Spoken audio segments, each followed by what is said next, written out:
বড় কোবলায় এখন মানুষ নয়, যেন শুঁয়োপোকারই রাজত্ব। গত 2 সপ্তাহ ধরে এমন তাণ্ডব যে ঘর থেকে বের হওয়া দায়। খাবারে, পানীয় জলে, এমনকি বিছানাতেও শুঁয়োপোকার লোম। ফল, চুলকানি, অ্যালার্জি, ত্বকে জ্বালা, অসুস্থ হয়ে হাসপাতালে ছুটছেন বহু মানুষ।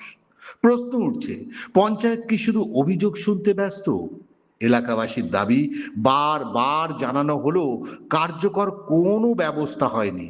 সময় মতো কীটনাশক ছড়ানো হলে কি এই দুর্ভোগ এড়ানো যেত না?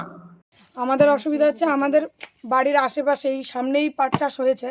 তো পাট চাষে এখানে তারা তেল দেয়নি বা ওষুধ দেয়নি, যাই হোক প্রতি বছরই চাষ হয়।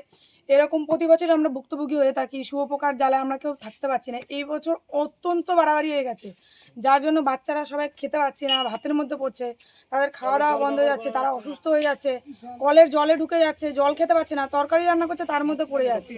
তাই মানে কিছু কিছু বাচ্চা হাসপাতালে যেতে হচ্ছে, তারা এত অসুস্থ হয়ে গেছে। বড়রা সবাই বাড়ি থেকে চলে যাচ্ছে, ঘরে তালা মেরে বাড়ি ছেড়ে চলে যাচ্ছে, এমন পরিস্থিতি হয়ে গেছে। আচ্ছা, আপনারা এখন কি চাইছেন?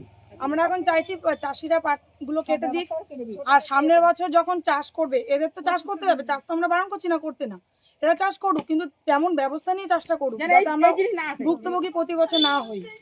ওষুধ দিক। আচ্ছা, আপনাদের পঞ্চায়েত আপনারা জানিয়েছিলেন? হ্যাঁ, আমরা আমাদের এখানে বিধায়ককে জানিয়েছি, কালকে গেছিলাম আমরা, তাকে জানানোর পরে সে বললো একটা দরখাস্ত লিখুন, লিখে জমা দিয়েছি। তারা থানায় নাকি সেটা জমা দিয়েছে, কিন্তু আমরা সকাল থেকে তার সুরাহা দেখছি না। পরিস্থিতি এমন জায়গায় পৌঁছেছে যে কয়েকটি পরিবারকে ঘর ছেড়ে অন্যত্র আশ্রয় নিতে হয়েছে। স্বাধীন দেশে নিজের বাড়িতে থাকা যাবে না, কারণ শুঁয়োপোকার দাপট। এ কেমন উদাসীনতা! মানুষের দাবি একটাই, অবিলম্বে এলাকায় কীটনাশক ছড়ানো হোক, স্বাস্থ্য দপ্তরের মেডিকেল ক্যাম্প করা হোক, ক্ষতিগ্রস্ত পরিবারগুলোকে প্রয়োজনীয় সহায়তা দেওয়া হোক।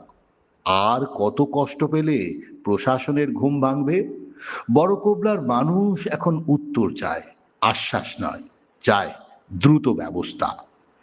কালনা থেকে ডলি ভট্টাচার্যের রিপোর্ট, আশ্বাস বাংলা।